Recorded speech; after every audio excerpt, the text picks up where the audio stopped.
usually when we have a conference like this, in the afternoon, we lose more than half of the audience. But I'm so thrilled that this room is almost full. Thank you very much for your active participation. Now, as a timekeeper, I plan to manage our session as follows. We have three outstanding speakers who will talk for about 25 minutes each. Will be followed by our designated discussant, spending about 20 minutes or so. And the remaining, 15 minutes, depending on how we proceed, I would like to open the floor for active Q&A session with you. Now, as a roadmap for this session, I think it may be useful how we are going to move on with the different speakers. Now, we'll have the first speaker, Mr. Steve Glickman. He will set up the concept and the design of OZ, this opportunity zone, this the opening speech by Steve. And that will be followed by the second speaker, Pi터허시버그, will discuss practical issues implementing OZ and related city development issues.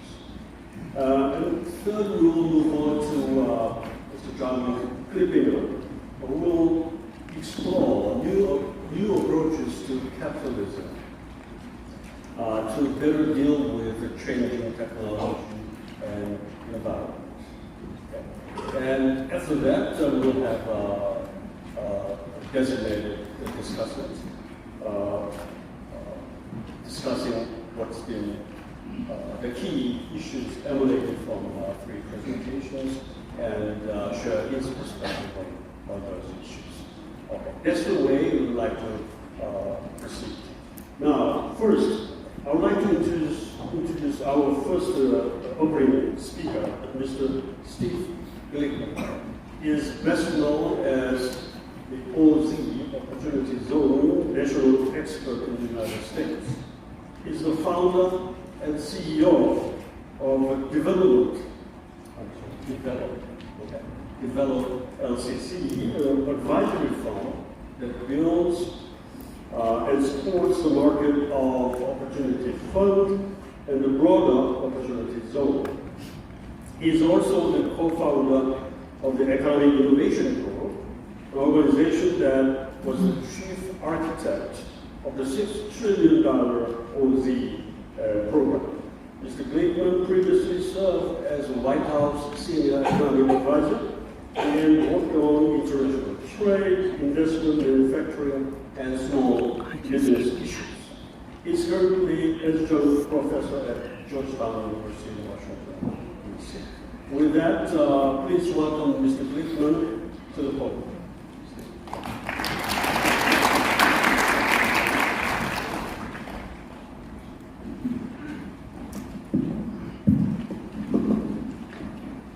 Thank you for that introduction. Thank you to TV Chosun. Thank you most to Youngsoon Park for bringing us all together today. I'm very excited to be here. I'm going to talk about opportunity zones through how I came to this program and some of the context that drove it and now how it's working around the country in the U.S. and I think some lessons that can be applied in Korea and other countries around the world.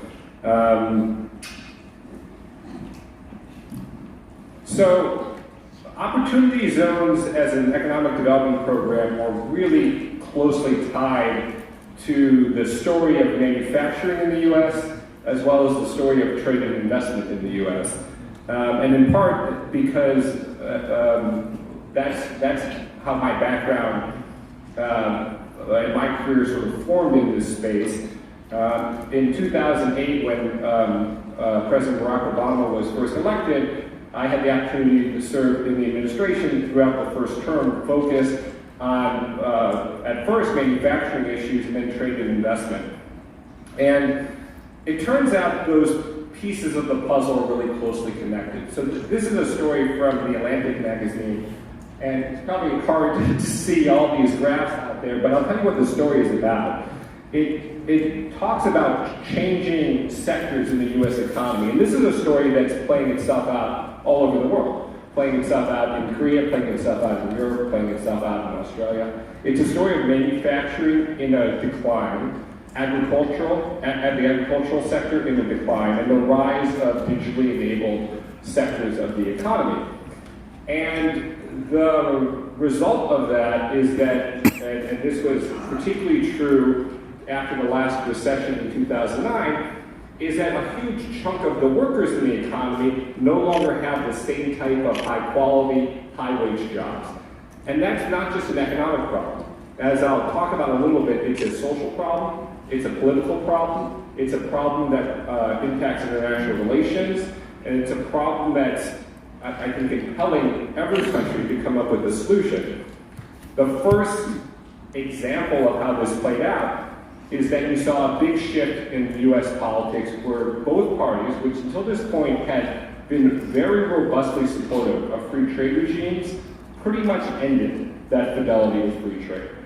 And both Hillary Clinton, who was then the Secretary of State during a time when the U.S. was fairly robustly free trade, and Donald Trump, who became president, driven, I think in part because of Donald Trump's perspective on this, had to reject the notion that the U.S. would participate in the same way in the global economy because of the impact that that participation was perceived to have had on those manufacturing workers and their communities. And what happened as a result? Probably the biggest, most important trade negotiation, also involving Korea and Japan and other countries around the world, the Trans-Pacific Partnership, essentially fell apart. And there's no principal reason why it fell apart. It fell apart because of the pressure in U.S. politics of not having solved for this question of what happens when communities that had been dependent on manufacturing no longer have that economic baseline. The U.S. government, I think, fundamentally failed at helping those communities transition and provide a solution. And the impacts are more than just cities dying.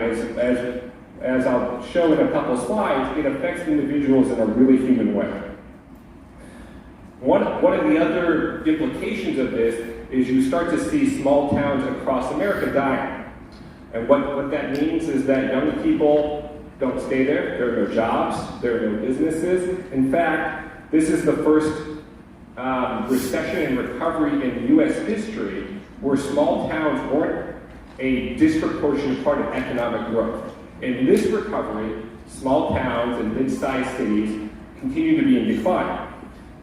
When I was the CEO of the Economic Innovation Group, one of the first projects we did was something called the Distressed Communities Index. That's the map you see before you. All of those blue areas are areas that are prosperous or doing well in the U.S., and the red and dark orange areas are those that are in decline.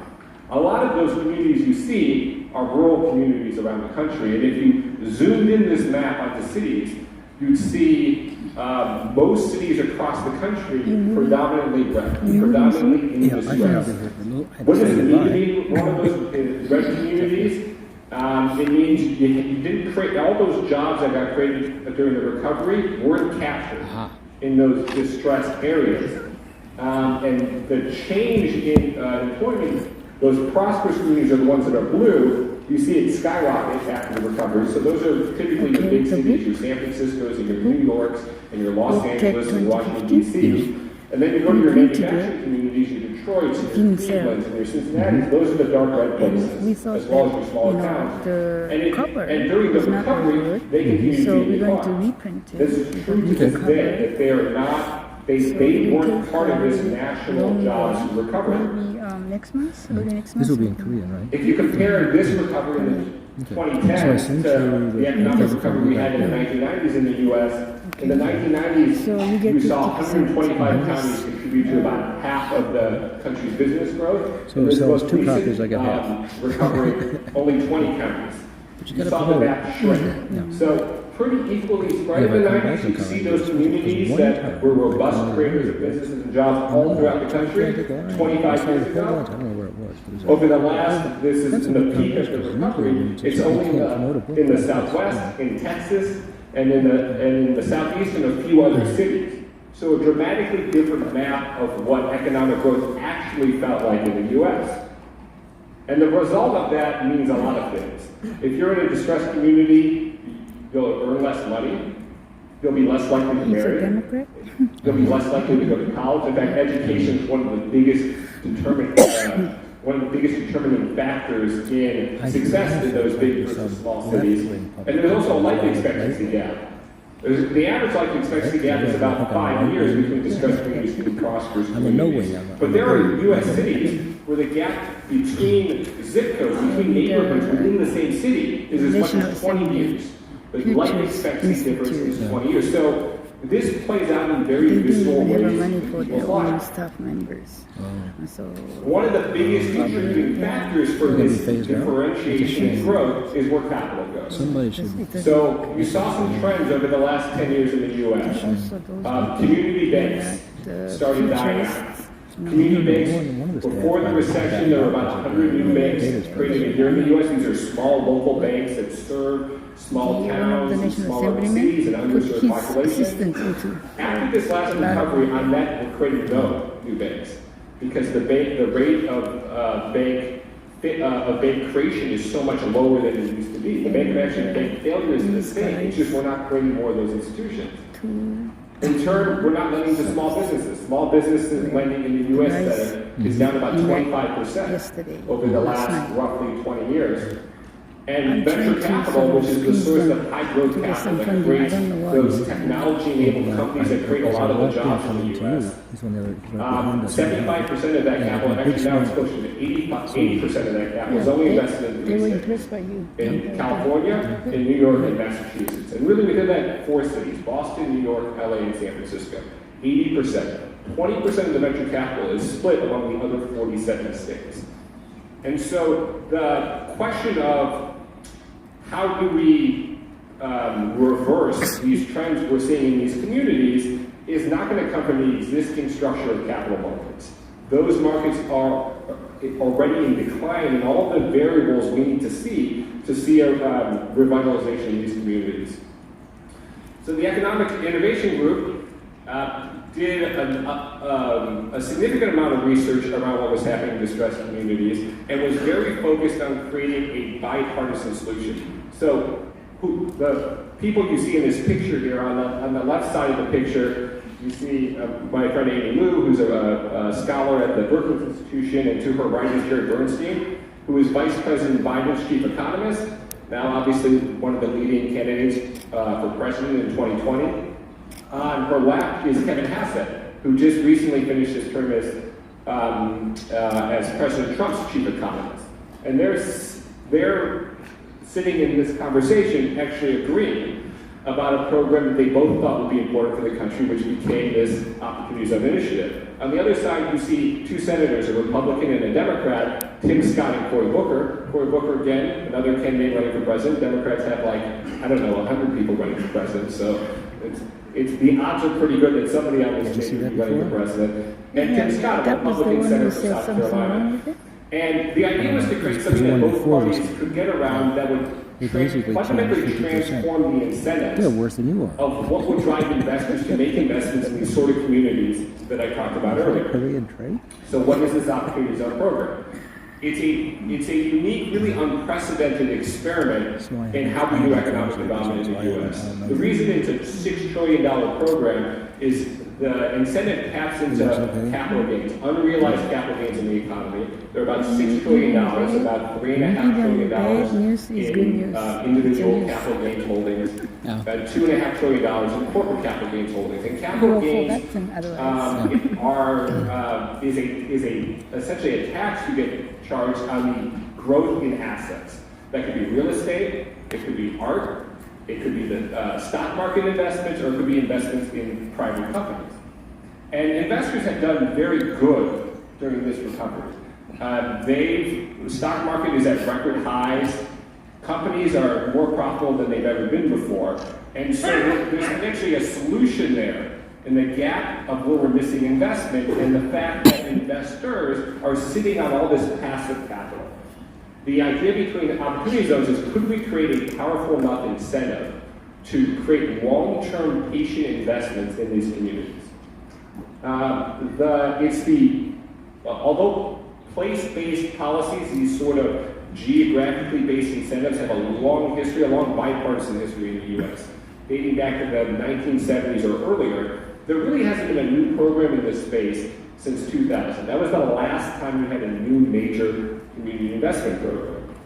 And this program is specifically tied to a form of investment that distressed communities really need, which is equity capital.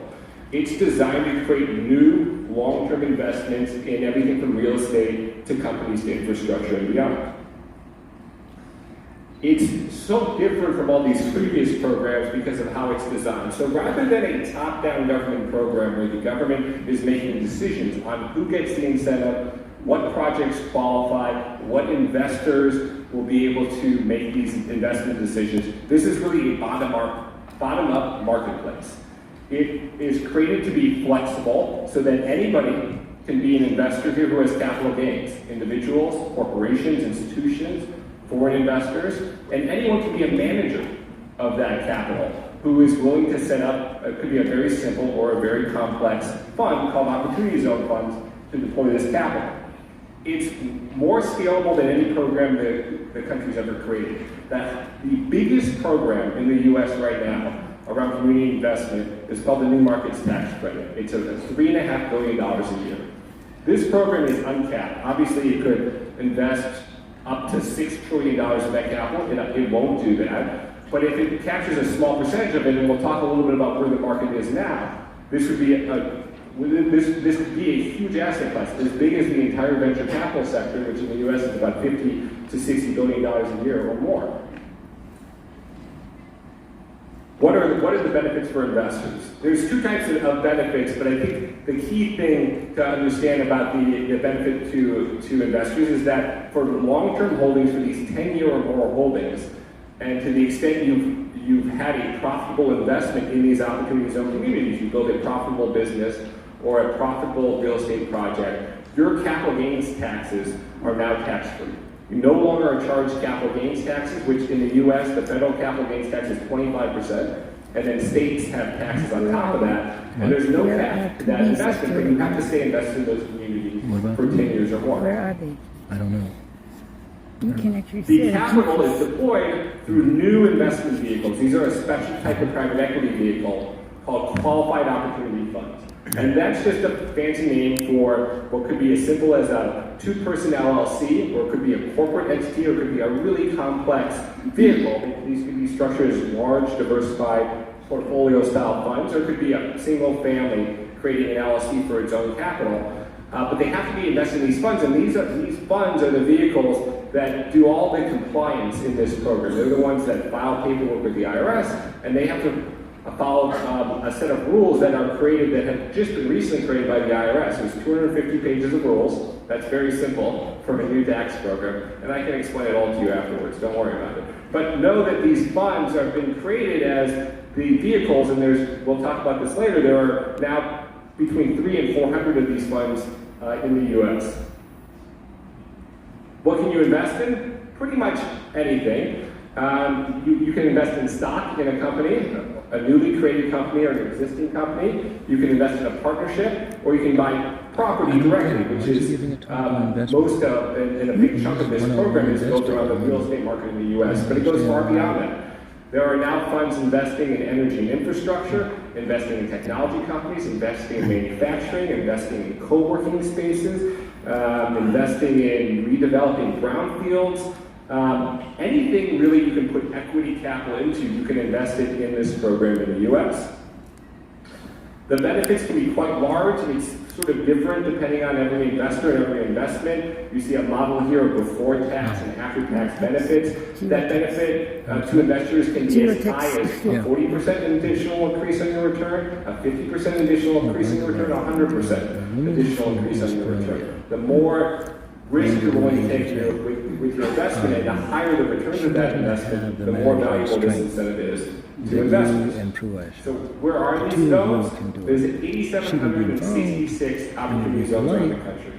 They make up about 11% of the U.S. They make up the downtowns of many major American cities, although not the biggest cities in the country, those cities were already economically strong before this program was created, so you won't see any zones in downtown San Francisco, in downtown Washington, D.C., in Manhattan, in New York City. But you will see them make up a big chunk of other cities. They'll be the whole downtowns of Indianapolis, of Cleveland, of Cincinnati, of Detroit, many cities around the country that have struggled to keep up. Now, geographically, their entire central business districts are now opportunity zones.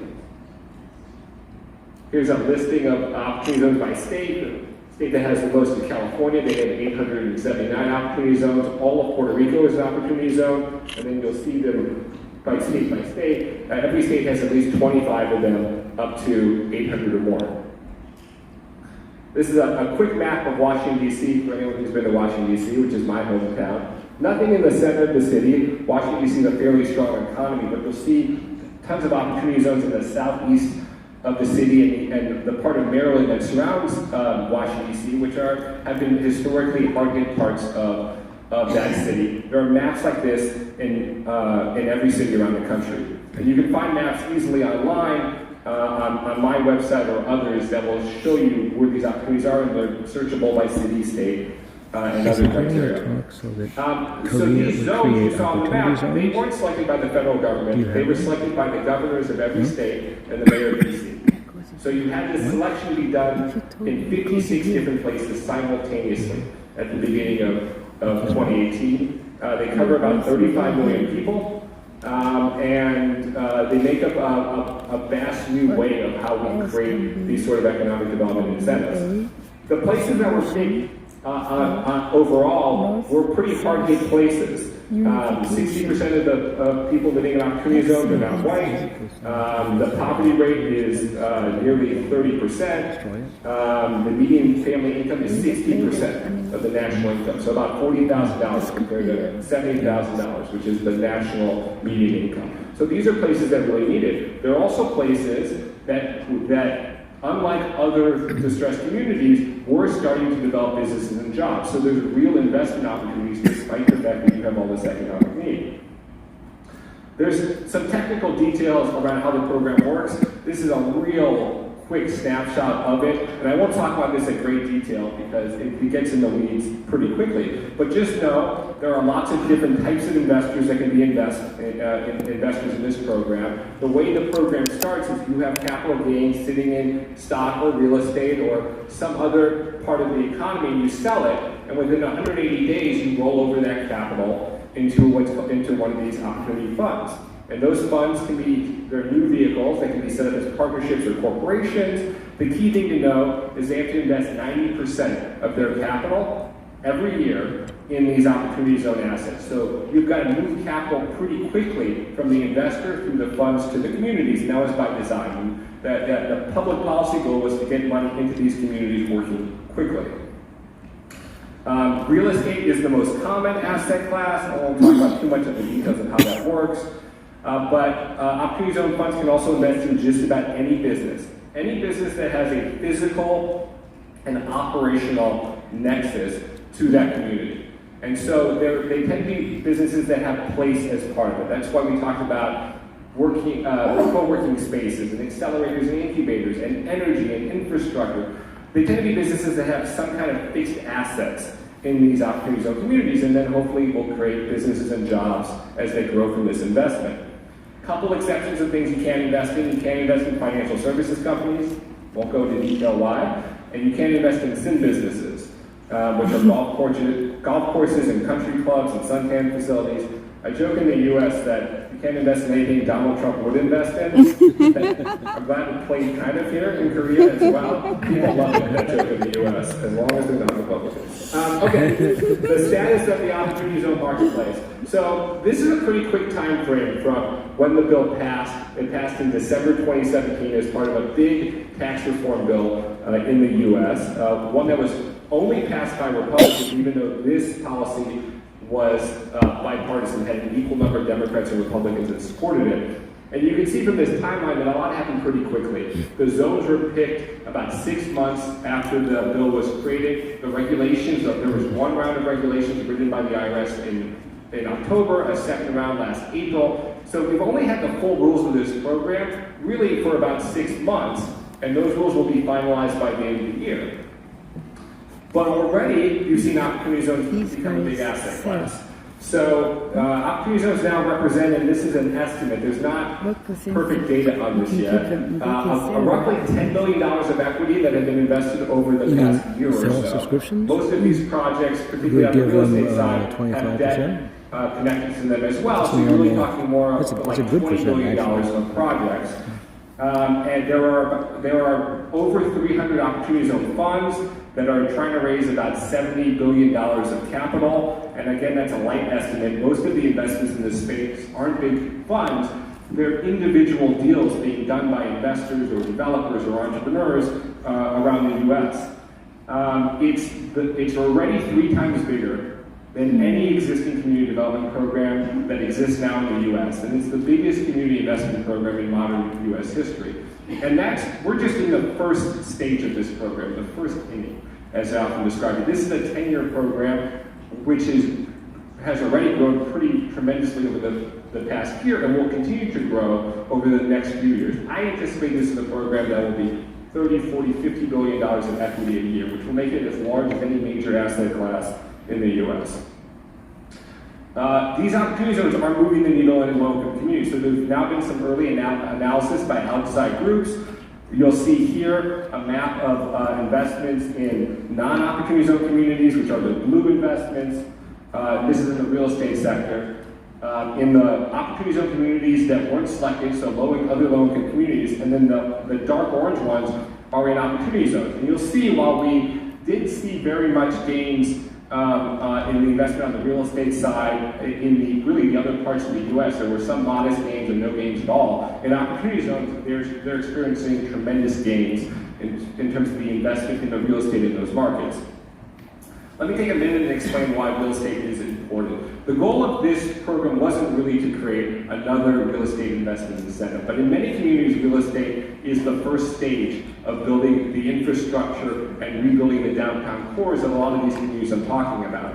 In these communities, unlike in the West Coast cities, people never really moved back from the suburbs to the downtowns, and those downtowns remained empty for decades, which meant their real estate was much older. Their real estate on average in opportunity zones are about 50 years old. And so there wasn't a market to redevelop it. Now there is. And as that real estate is redeveloped and people move back into downtowns, which is a natural trend, millennials are much more likely to want to live downtowns. In the previous generation, they want to live in the suburbs. There's now a demand, they're creating a demand for real estate, and businesses now are able to follow because they've got a workforce and talent pool located in their downtowns when they really never had it before. They're having impact, opportunity zones are having impact in commercial real estate, and there's a little bit of a narrative around the US that the only places opportunity zone investment is going is in places like New York City and Los Angeles, big real estate markets.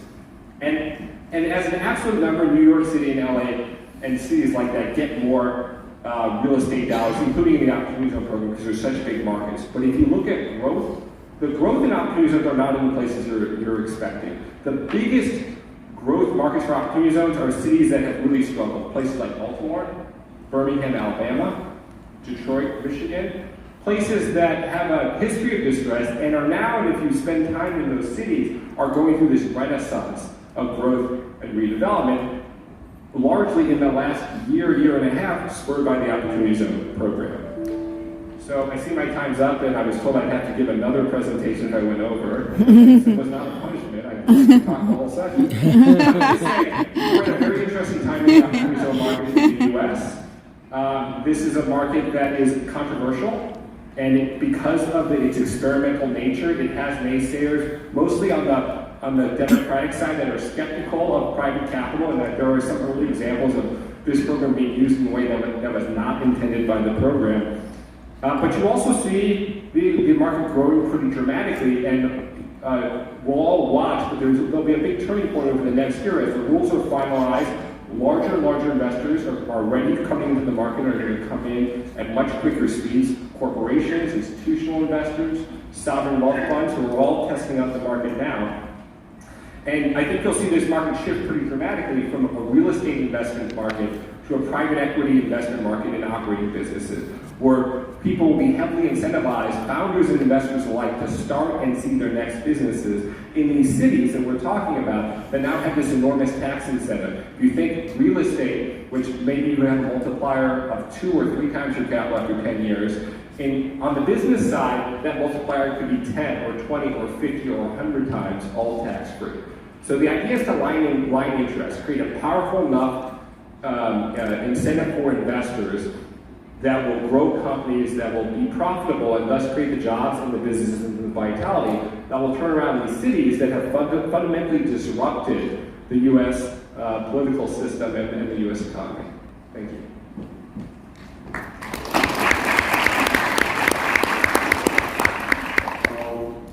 Thank you very much, Steve, for the enlightening opening presentation. And also thank you for being punctual. Otherwise, could have another opportunity to speak at this conference. You want me to go back? You're behind by 1 minute, so you're okay. Now, next speaker in this